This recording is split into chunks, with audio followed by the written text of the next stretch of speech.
สมาคมจีนแขวงจำปาสักได้จัดงานแสดงคอนเสิร์ตและการแลกเปลี่ยนวัฒนธรรมคณะวงโอเปร่าบิ๊กเกิร์ลบิ๊กแบนด์จากประเทศเนเธอร์แลนด์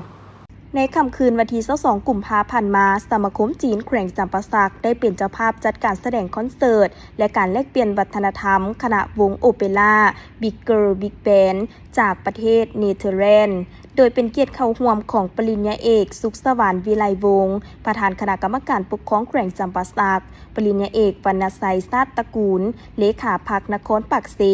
ท่านนางเตดาวันแก้วพิลาวันหัวหน้าแผนกวัฒนธรรมและการท่องเที่ยวท่านไพฑูรย์ปทุมทองประธานสมาคมจีนแขวงจำปาสักประธานบริษัทจำปาคำมีแผนกการกลุ่มกองอ้อมข้างแขวงนครมวลชนนักท่องเที่ยวภายในและต่างประเทศเข้าร่วม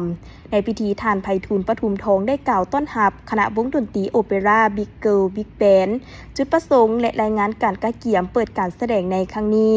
จากนั้นปริญญาเอกสุขสวรรค์วิไลวงศ์ก็เป็นเกียรติกล่าวเปิดการแสดงโดยกล่าวว่างานแสดงในครั้งนี้บ่เป็นเพียงแต่เป็นงานศิลปะบันเทิงทั่วไปแต่มันคือการสร้างประวัติศาสตร์ในการแสดงด้านดนตรีซึ่งเป็นครั้งทำอิฐในการจัดกิจกรรมลักษณะนี้การแสดงศิลปะในครั้งนี้บรรดาทานแขกที่มีเกียรติได้รับชมการแสดงศิลปะ